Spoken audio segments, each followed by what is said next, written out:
సకల ఆశీర్వాదాలకు కారణభూతుడును మన ప్రభువును రక్షకుడైన యేసుక్రీస్తు పరిశుద్ధ నామములో ఈ ఉదయకాల ధ్యానాంశాలు వినుచున్న మీ అందరికీ శుభాలను తెలియచేస్తూ ఈ ఉదయకాల ధ్యానాంశము కొరకై దేవుని వాక్యాన్ని చదువుదాం. పరిశుద్ధ గ్రంథములో నుండి యోబు గ్రంథము 42వ అధ్యాయము 10వ వచనము.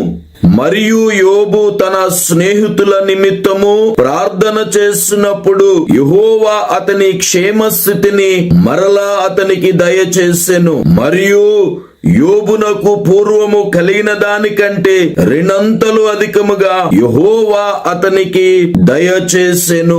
దేవుని పిల్లలమైన మనందరము కూడా ఆత్మీయ జీవితములో మనము నిత్యము వర్ధిల్లుచు ఉండాలి. మనము ఆత్మ సంబంధమైన విషయములో ఎవరైతే వర్ధిల్లుతూ ఉంటారో వారు అన్ని విషయాలలో వర్ధిల్లుతారు. ఈ ఉదయకాల ధ్యానాంశాలు వినుచు మనము ఇతరుల క్షేమము కొరకు, ఇతరుల యొక్క రక్షణ కొరకు ఎవరైతే ప్రార్థిస్తారో వారి జీవితాలలో ఆ ప్రార్థన వారికి క్షేమస్థితిని కలగచేస్తాది. యోబు తన స్నేహితుల కొరకు ప్రార్థించటము ద్వారా యోబు జీవితములో మునుపటి కంటే అధికముగా దేవుడు క్షేమస్థితిని కలగచేసి ఆశీర్వదించాడు.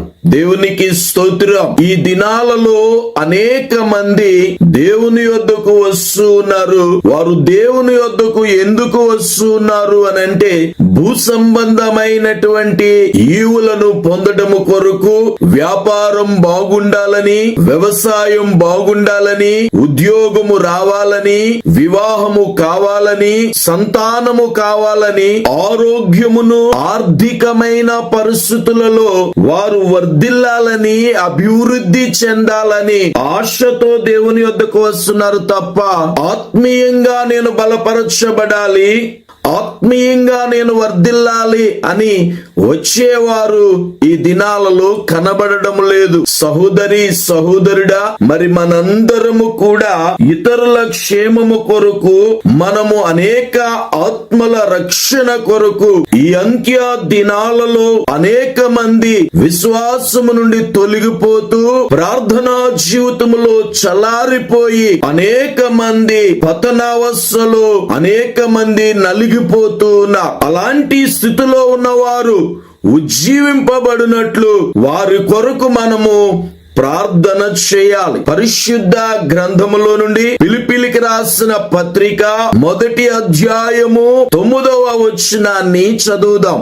మీరు శ్రేష్టమైన కార్యములను వివేచింపగలవారగుటకు మీ ప్రేమ తెలివితోను సకల విధములైన అనుభవ జ్ఞానముతోను కూడినదై అంతకంతకు అభివృద్ధి పొందవలననియు, ఇందువలన దేవునికి మహిమయు స్తోత్రమును కలుగునట్లు మీరు యేసు క్రీస్తు వలనైన నీతి ఫలములతో నిండుకొనిన వారై క్రీస్తు దినమునకు నిష్కపటులను నిర్దోషులను కావాలననియు ప్రార్థించుచున్నాను. పౌలు గారు విశ్వాసుల కొరకు వారు ఆత్మీయ స్థితిలో అభివృద్ధి పొందాలని పౌలు గారు ఎంతో భారము కలిగి ఇతరుల క్షేమము కొరకు ప్రార్థించారు. పౌలు గారి యొక్క ప్రార్థన వారు ఆత్మ సంబంధముగా ఎదగాలని, జ్ఞానములోను, తెలివిలోను, వివేచనలోను సకల విధములైనటువంటి అనుభవ జ్ఞానము కలిగిన వారిగా విశ్వాసులు ఉండాలి అని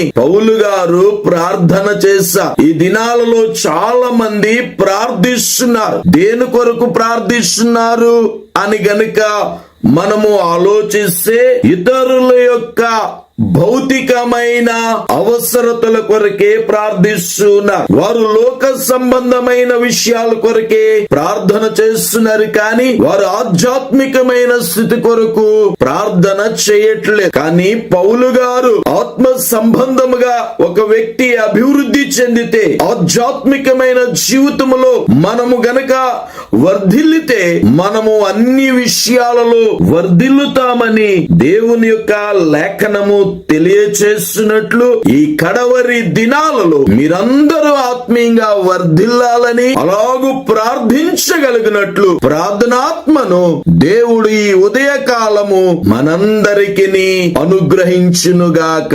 ఆమేన్. ప్రార్థన చేసుకుందాం. ప్రార్థనలో ఏకీభవిందాం. మహోన్నతుడా, మహాగణుడు అయిన మా తండ్రి, మీకు వందనాలు, స్తుతులు, స్తోత్రాలు చెల్లిస్తున్నాము నాయన. ఈ ఉదయకాల సమయములో ఈ ప్రార్థనలో ఏకీభవించిన ప్రతి ఒక్కరిని మీరు జ్ఞాపకము చేసుకునండి. ఆధ్యాత్మికంగా వారందరూ వర్ధిల్లునట్లు, ఆత్మీయంగా వారి జీవితాలు కట్టబడినట్లు నాయన మీరే వారందరినీ దర్శించి, ఎవరు ఆత్మీయతలో దిగజారిపోయారు, ఎవరు ప్రార్థనా జీవితములో చలారిపోయారు, ఎవరు విశ్వాసము నుండి తొలగిపోయారో వారందరినీ మీరు దర్శించిన ఆయన వారి జీవితాలలో ఉన్నతమైన కార్యాలను జరిగించి మీ నిత్య రాజ్యమునకు వారసులుగా సిద్ధపరిచి మీరే వారిని దీవించి ఆశీర్వదించి, మొదటిగా మీ నీతిని, మీ రాజ్యమును మేము వెతుకున్నట్లు అట్టి ఆత్మీయమైన స్థితిని, అట్టి ప్రార్థనా జీవితాన్ని మాకు మీరు ప్రసాదించమని యేసు నామములో ఈ మనవులు అడుగుచున్నాను పరమ తండ్రి. ఆమేన్.